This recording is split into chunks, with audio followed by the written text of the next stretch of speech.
अस्सलाम वालेकुम। Programme the journalist cut में आज मैं हूँ रईसा फ़ातिमा और मेरे साथ हैं सीनियर तज्ज़ियाकार सजाद अनवर साहब। अस्सलाम वालेकुम। जी वालेकुम सलाम। कैसी हैं आप? ठीक हैं सर? ठीक हूँ, अल्लाह का शुक्र है। सिर्फ फील्ड मार्शल साहब की प्रोफाइल बहुत ही हाई हो चुकी है पिछले 4-5 महीनों से। हम देख रहे हैं इंटरनेशनली भी, पाकिस्तान में भी लोगों को रिलीफ मिल रहा है। पीस टॉक स्टार्ट हो गई थी अमेरिका और ईरान के दरमियान। पेट्रोल की कीमतें कम हो गई, फिर वो इकनॉमिक रिकवरी के लिए, इकनॉमिक रिफॉर्म्स के लिए भी बहुत आगे आगे पेश होकर पाकिस्तान के लोगों के लिए कोशिश कर रहे हैं। अभी हमने कल अपने प्रोग्राम में बात की कि पॉपुलेशन काउंसिल के भी वो मेंबर बने हैं, उसको भी वो लॉन्ग टर्म इश्यूज़ भी रिजॉल्व करने लगे हैं। लेकिन क्या आपको लगता है ये सब रिवर्स हो जाएगा? जो कल रात को अमेरिका ने हमले किए हैं ईरान पर, क्या वाकई वो सूरत हाल फिर से फरवरी वाली, मार्च वाली वही सूरत हाल हो जाएगी? पेट्रोल की कीमतें वापस ऊपर हो जाएंगी और फील्ड मार्शल साहब का जो ग्राफ एक बना था वो पीस टॉक्स ख़त्म हो जाएंगी और एक तरह से रिवर्स होती हुई सूरत हाल नज़र आ रही है आपको?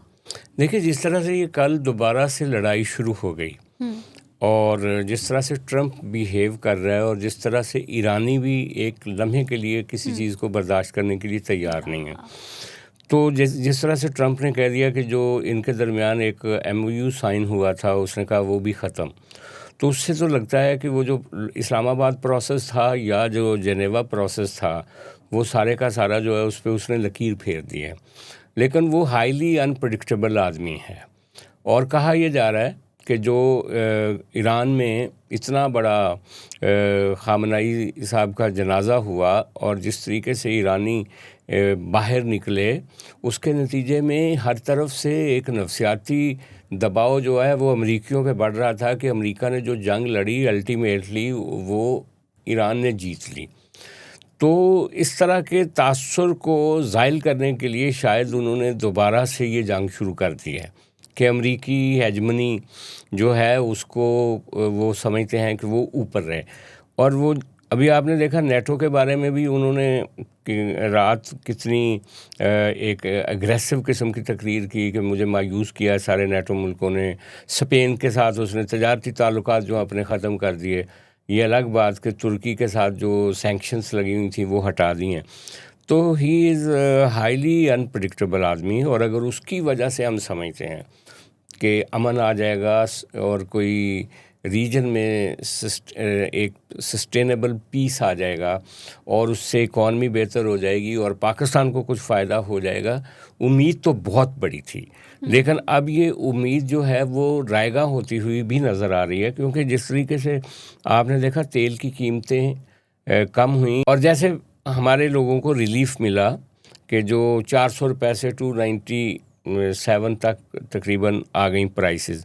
तो सोचा तो ये जा रहा था कि जैसे जैसे चीज़ें और ठीक होंगी, 2 दिन पहले भी तेल की आलमी मार्केट में कीमतें कम हुई थी, तो उसका भी कोई इफ़ेक्ट आएगा पाकिस्तान में। लेकिन ये जो जंग जिस तरह से दोबारा शुरू हो गई है, मैं समझता हूँ कि इसने रीजन को तो हिला के रख ही दिया है। हमारे CDF साहब की जो प्रोफाइलिंग थी या जिस तरीके से उनकी कामयाबियों का जिक्र किया जा रहा था, जिस तरह से हम वर्ल्ड पीस मेकर बन के उभर रहे थे, उसके ऊपर भी कुछ शेड्स आ जाएंगे। और फिर पाकिस्तान तो पहले ही आपको पता है जब ये जंग शुरू हुई थी तो साथ ही हमने लॉकडाउन शुरू कर दिया था, अपनी मार्केट्स को जल्दी बंद कर दिया था। पेट्रोल जो है वो 400 रुपये पे चला गया, अनएम्प्लॉयमेंट हो गई थी और बहुत सारे मसले जो हैं, एक तरह से इकॉनमी के ऊपर बहुत बड़ा एक दबाव आ गया था। तो अल्लाह ना करे कि ये जंग ज़्यादा देर चले। और क्योंकि इसके 2 हिस्से हैं। एक हिस्सा तो ये है कि अगर ये जंग रुक जाती है तो लोगों को रिलीफ मिलेगा, और दूसरा हिस्सा ये, और फिर हमारे ईरान के साथ 2 तरफ़ा ताल्लुकात, ट्रेड, ये वो, उसमें बहुत स्काई इज़ लिमिट, बहुत फ़ायदा हो सकता है। और दूसरा जो बड़ा मामला था वो ये था कि उसके नतीजे में फील्ड मार्शल साहब का जो एक सियासी एक रोल था बहुत बड़ा बन रहा, कि वो जिस तरीके से इस डिस्पेंसेशन को चलाने की कोशिश कर रहे थे, सजेशंस दे रहे थे, इनके मामलात को, गवर्नेंस को ठीक करने के लिए हदायत दे रहे थे या करेक्शंस के लिए कह रहे थे, तो वो फिर इनका जो जब ज़्यादा इकॉनमी का स्ट्रेस आएगा तो मेरा ख्याल है कि वो फिर स्पेसेस भी कम हो जाएंगी।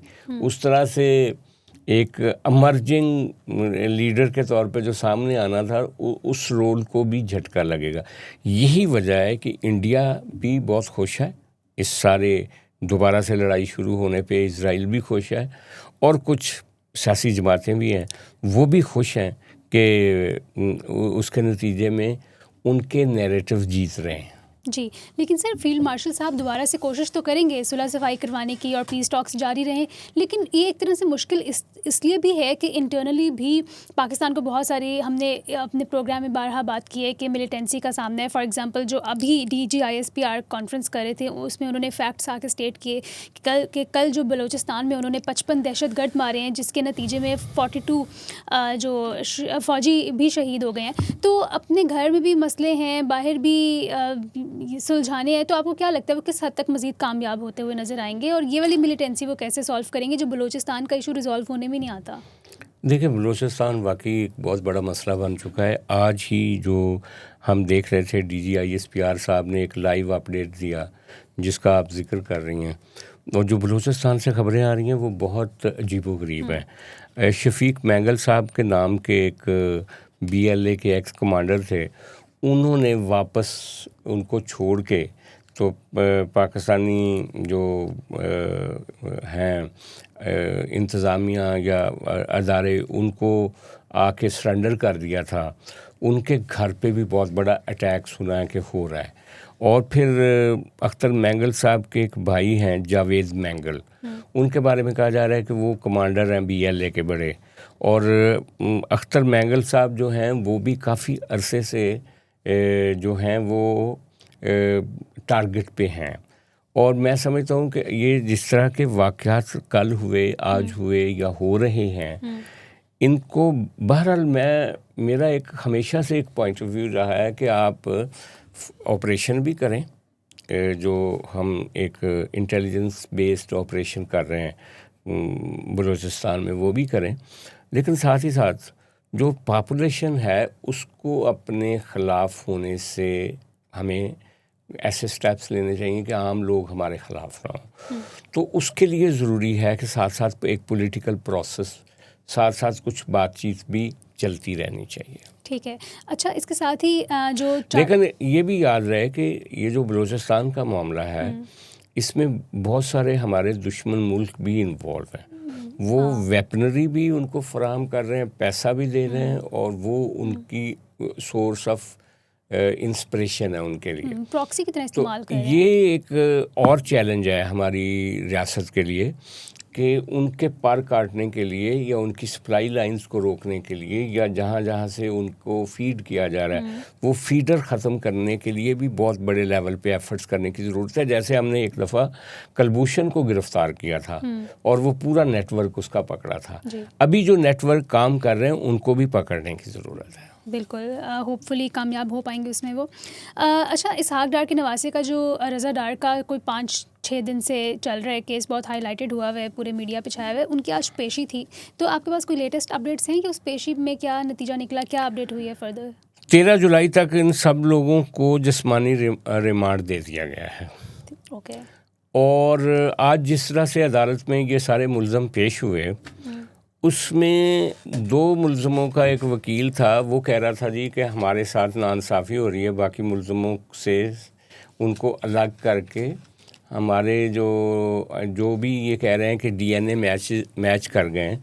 अभी तक हमें डाटा नहीं दिखा रही पंजाब गवर्नमेंट कि कौन कौन से लोगों के DNA मैच किए हैं, किस तरह से मैच किए हैं, उसकी एक ट्रांसपेरेंसी होनी चाहिए।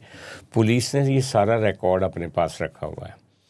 अच्छा, बहरहाल ये तो आज अदालत के मौके पे उनके एक वकील ने ये बात की, लेकिन अभी तक सवाल जो फ़ज़ा में लटके हुए हैं वो 2-3 सवाल हैं कि ये जो जिसको बॉस बनाया जा रहा है वो लोग बार बार इशारा कर रहे हैं, लेकिन जब आप चीज़ों को ट्रांसपेरेंट नहीं करते तब तक अफवाहें फैलती रहती हैं, और ऐसी अफवाहें फैलती रहती हैं कि जो बाज़-औक़ात जिनका सर पैर भी नहीं होता। जब तक ये जो रज़ा डार है, जो नवासा है अपना इसहाक डार साहब का, उनका जो फ़ोन है ना, 4-5 दिन जैसे इस्तेमाल हुआ और सारे कनेक्शंस उस फ़ोन के अंदर हैं, उन ख़वातीन के हवाले से भी और जो जिन लोगों के हवाले किया गया था उन ख़वातीन को कि इनसे रिकवरी करवाएं, उनके भी सबके फ़ोन नंबर और पूरी जो उसकी ट्रैजेक्टरी है वो उससे हासिल की जा सकती है। अभी तक मंजर आम पे नहीं आई वो सारी चीज़ें। एक कंट्रोल्ड किस्म की इन्वेस्टिगेशन हो रही है, एक कंट्रोल्ड किस्म की इन्वेस्टिगेशन हो रही हैं। इसी वजह से लोग कहते हैं कि जो बॉस है ना वो ख़ुद अली डार है, जो उनके मामू हैं, जो मरियम साहबा के बहनोई भी हैं, जो इस वक्त मरियम साहबा की कैबिनेट के वज़ीर भी हैं और उनके ऊपर कहा जा रहा है कि पैसा बेसिकली अली डार का था, रज़ा ने इन्वेस्ट किया था और वही उनके बॉस हैं। और ये जो बंदे पकड़े गए हैं और जिन्होंने रेप किया है वो तो बेसिकली मुकामी गुंडे थे जिनको उनकी तफ्तीश पे लगाया हुआ था, गैर कानूनी एक तफ्तीश कर रहे थे और उन लड़कियों को हरासा कर रहे थे, टॉर्चर कर रहे थे और ताकि वो उनसे ज़्यादा से ज़्यादा पैसे मंगवा सकें उनके पेरेंट्स से जो स्पेन में थे या ब्राज़ील वहाँ पे थे, वेनेज़ुएला में या जहाँ पे भी थे, तो उनको कह रहे थे कि अपना राब्ता करो और टॉर्चर भी इसलिए कर रहे थे। और टॉर्चर की अजीबोगरीब कहानियाँ हैं। तो अच्छा, आज वो 2 लड़कों का जो वकील था वो यही कह रहा था, वो कह रहा था कि हमारे बंदों को जिस तरह से टॉर्चर किया जा रहा है या जिस तरह से उनको निशाना बनाया जा रहा है वो उन्होंने तो इन ख़वातीन को बाहर से नहीं मंगवाया था ना, तो उनको तो आप लोग मतलब वहाँ पे पुलिस भी इनके साथ एक नारवा सलूक कर रही है, लेकिन जो मेन कल्प्रेट है उसको वीवीआई प्रोटोकॉल मिल रहा है, ये भी बात हो रही थी। तो इसमें देखें उंगलियां उठती हैं पंजाब गवर्नमेंट की तरफ, पंजाब पुलिस की तरफ उंगलियां उठती हैं, सीसीडी की तरफ उंगलियां उठती हैं, इन्वेस्टिगेशन की तरफ उंगलियां उठती हैं, वो डीआईजी जो ऑपरेशन थे फैसल कामरान उनके ऊपर, और उंगलियां उठती हैं इवन पूरे आपके जुडिशल सिस्टम पे। तो इनसे जान छुड़ाने के लिए बेहतर है कि इस केस की एक ट्रांसपेरेंट इंक्वायरी होनी चाहिए और जितने भी मुलज़म हैं इसमें कम से कम उन सारे मुलज़मों के जो पेरेंट्स हैं या उनकी जो फैमिलीज़ हैं या जो उनके वकला हैं वो तो ऑन बोर्ड होने चाहिए और उनको पूरे इत्मीनान में लेकर ये सारा। लेकिन अगर आप तरीके से एक कंट्रोल तरीके से करेंगे और कोशिश करेंगे कि एक बंदे को बचा के बाकियों को फ्राई कर दिया जाए तो फिर ये मामला रुकेगा नहीं। हो सकता है आप इसको सेटल कर दें। कुछ केस ऐसे होते हैं जो कानूनी तौर पे तो शायद कहीं नहीं पहुंच पाते या उनका अंजाम जो है वो कोई सज़ा तो लोगों को नहीं हो पाती, लेकिन वो तारीख़ी तौर पे हमेशा मौजूद रहते हैं, एग्जाम्पल बन जाते हैं, एक एग्जाम्पल बन जाते हैं। सर आपकी एक बात काफ़ी वायरल हुई है कल के शो से कि कल या परसों के शो से कि इनकी पूरी, अगर पैसों की कोई बात नहीं कर रहा कि $5 मिलियन कहाँ से आए वरना पूरी मनी ट्रेल देनी पड़ेगी, तो ये बात वहाँ जाके भी कनेक्ट होती है। वही जो हमने लास्ट ईयर की भी बात की थी कि पूरी की पूरी डार फैमिली एलिजिडली इन्वॉल्व है क्रिप्टो में, उनके पास इतने पैसे इन्वेस्ट करने में, उनके पास इतने पैसे कहाँ से आते हैं और $100 मिलियन का उनको लॉस हुआ है पिछले साल 2025 की बात है। तो अगर इन्वेस्टिगेशन होनी है तो फिर पूरी ट्रांसपेरेंट इन्वेस्टिगेशन हो। देखिए इन्वेस्टिगेशन तो बुनियादी तौर पे होनी इस बात की चाहिए कि वो पैसा जिस पैसे के लिए उन औरतों को बुलाया गया, जो पैसा इन्वेस्ट हुआ, जो रूट कॉज है इस पूरे जो मसले रूट कॉज है उसके ऊपर तो कोई तफ्तीश नहीं हो रही। और फिर डॉलर्स की जब बात करते हैं तो इसाक डार साहब का को कसूर है या नहीं कसूर, लेकिन वो कई अरसे से उनका नाम इसाक डॉलर रखा हुआ था। जी। जब वो डॉलर कंट्रोल कर रहे थे पिछली से पिछली गवर्नमेंट में जो 2013 से 18 तक की थी, तो उसमें जो वो कर रहे थे उसी मौके पे ही कहा गया था ना कि डॉलर को कंट्रोल करने के चक्कर में उनका नाम इसाक डॉलर रख दिया गया था। तो आज वो एक तरह से वही नाम उनका पीछा कर रहा है और लोग ये जैसे पिछले साल हमने बात की कि नदीम मलिक साहब ने और दूसरे लोगों ने कहा कि एक बहुत बड़ी फैमिली के साथ क्रिप्टो में फ्रॉड हो गया। अगर ये फ्रॉड हुआ है और अगर उसी फ्रॉड को रिकवर करने के लिए आपने औरतों को बुलाया तो आपको कम से कम उस पैसे की भी तो तफ्तीश करनी चाहिए। वो कौन करेगा उसके ऊपर तो कोई। मैं यही कह रहा हूँ कि जब आप चीज़ों को छुपाएंगे तो फिर आप हो सकता है कि आप कवर अप कर लें, आप अल्टीमेटली साल 1.5 साल के बाद इस केस को ही ठप कर दें, लेकिन ये केस लाहौर की फ़ज़ा में लिखा रहेगा। ठीक है। ये ख़त्म नहीं होगा। PMLN की बात हो ही रही है, तो PMLN के लीडरों की जानिब से कश्मीर से शिकायत आ रही हैं कि उन पर कश्मीरी हमला कर रहे हैं और पुलिस उनको वहाँ पे प्रोटेक्ट नहीं कर रही। हाँ, पिछले दिनों हम बात कर रहे थे ना कि वहाँ पे जो कश्मीर के साबिक़ वज़ीर आज़म है फ़ारूक हैदर साहब, जी। उन पे कुछ लोगों ने अटैक करने की कोशिश की। तो इसी तरह जो वहाँ पे मुस्लिम लीग नून के जो दूसरे लीडर्स हैं, शाह गुलाम कादर साहब जो इस वक्त मुस्लिम लीग नून के प्रेसिडेंट हैं, उनके ऊपर भी इसी तरह की एक एफ़र्ट हुई है। अब मुस्लिम लीग नून के लोगों का कहना है कि पीपल्स पार्टी चूँकि वहाँ पे हुकूमत में है इस वक्त और फैसल राठौर साहब वज़ीर आज़म हैं और पुलिस उनके मातहत है, तो पुलिस को ऑर्डर देने चाहिए कि वो जो इस तरह के मिसक्रिएंट्स हैं जो अटैक करते हैं उनको रोका जा सके।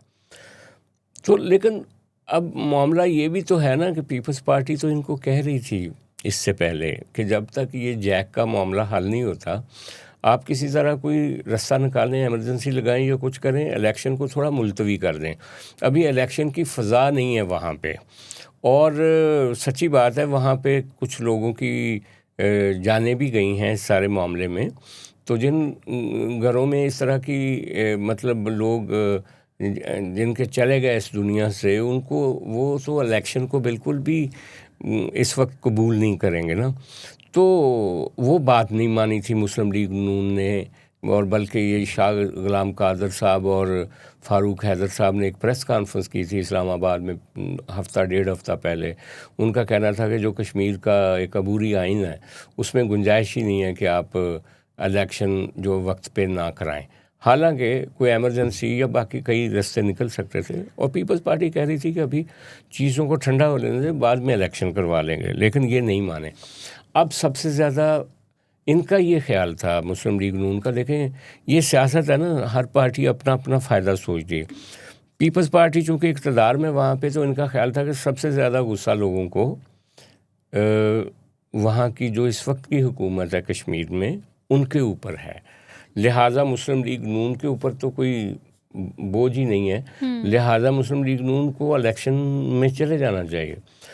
वो ये उसी वक्त ये चीज़ भूल जाते हैं कि कश्मीरी ये समझते हैं कि ठीक है उनकी हुकूमत भी उनके लिए बहुत मैटर करती है, लेकिन जो फेडरल गवर्नमेंट है या फेडरल अदारे हैं वो सबसे ज़्यादा इन्फ्लुएंस है उनका कश्मीर में।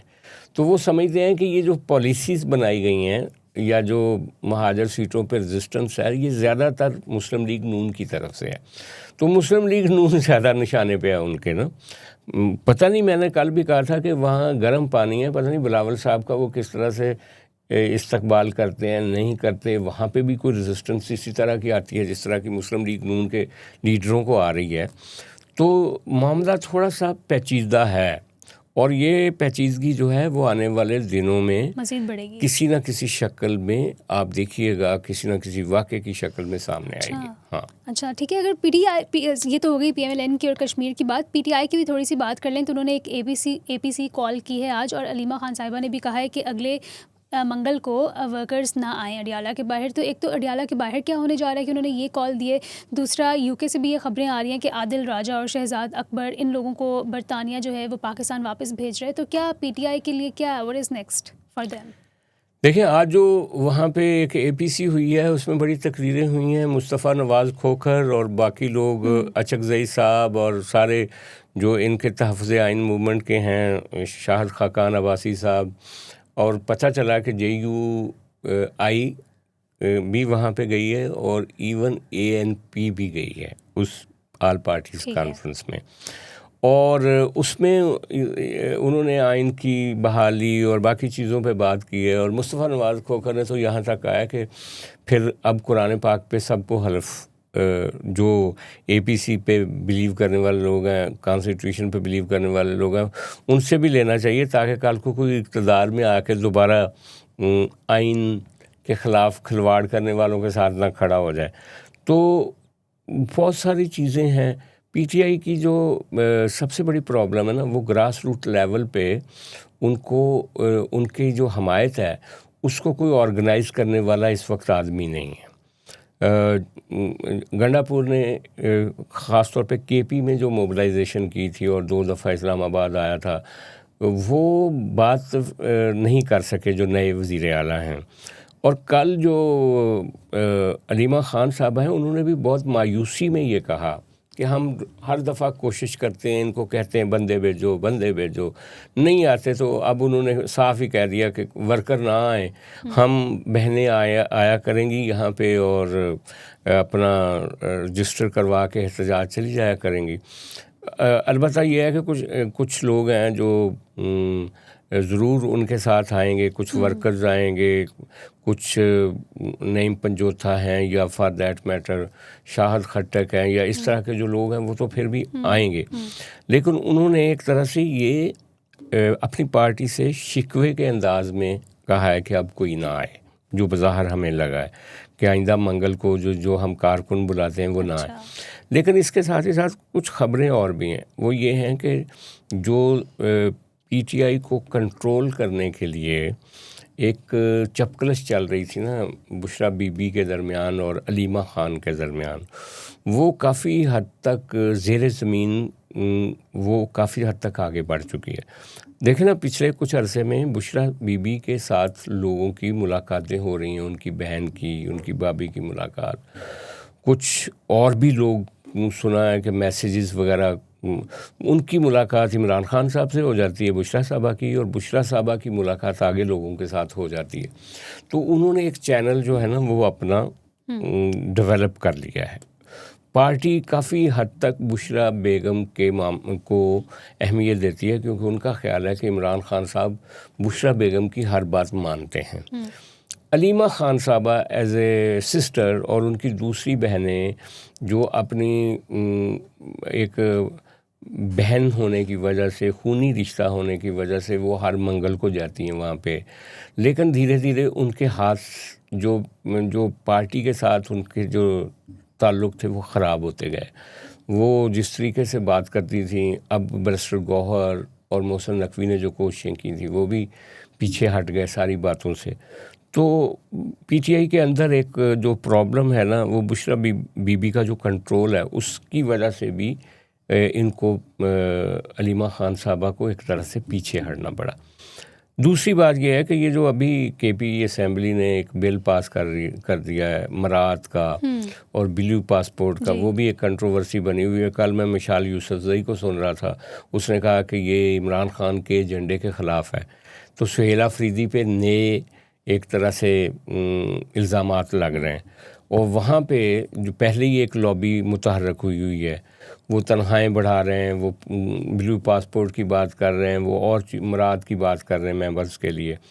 तो ये तो पीटीआई का एजेंडा ही नहीं था। वो कहते थे कि हम जो अरकान असेंबली हैं उनकी मराद कम करेंगे और एलीट की मराद कम करेंगे और पब्लिक को वो देंगे। तो मिशाल यूसुफजई कह रही थी कि ये जो बिल आया है ये रिवर्स होगा।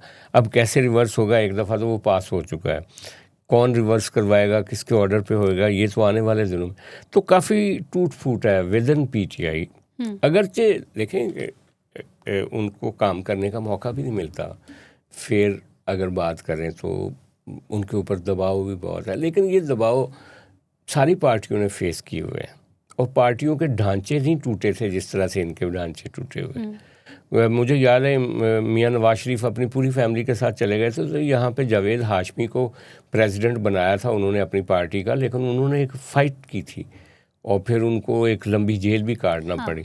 तो वो वाली फ़ाइट जो है ना वो पीटीआई में नज़र नहीं आती। उससे पहले जो पाकिस्तान पीपल्स पार्टी ने 30-35 साल फ़ाइट की और अपने कई लोग खो दिए, तो ये जो पीटीआई वाले हैं ना वो समझते हैं कि ये 3-4 सालों में इन्होंने जो काम किया वो शायद किसी भी पॉलिटिकल पार्टी से ज़्यादा कुर्बानियाँ दी हैं। हालांकि अगर कंपैरेटिवली देखा जाए तो इनकी पार्टी इस प्रेशर के बावजूद कि अभी मार्शल लॉ भी नहीं है, अभी कोई दूसरी सूरत हाल भी नहीं है, दबाव है बहुत ज़्यादा नो डाउट, लेकिन इसके बावजूद जो पोटेंशियल जो मसल्स इस पार्टी के हैं वो एक तरह से दुबक के रह गए हैं। सही, बिल्कुल और सही। ये जो आप बात कर रही थी ना इनकी, शहजाद अकबर की और आदिल राजा की, कि उनकी वापसी के लिए, तो देखें ये जो बहुत सारे यूट्यूबर्स हैं, ये आदिल राजा और शहजाद अकबर बहुत नुमाया हैं, लेकिन बाकी भी हैं जो रोज़ मिलिट्री के ख़िलाफ़ ही एक बात करते हैं,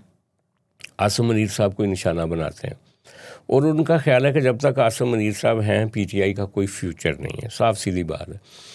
तो ये भी हमारी जो एजेंसियां हैं उनके निशाने पे हैं। आदिल राजा हो गया या और ये कोशिश तो कर रहे हैं कि उनकी किसी ना किसी तरीके से उनको पाकिस्तान ले आएँ, फिर उनको सबक सिखाया जाए, कोई पीका एक्ट भी लग जाए और गिरफ्तारी भी हो जाए। लेकिन मेरा ख्याल है कि बरतानिया से लोगों को लाना काफ़ी मुश्किल होता है।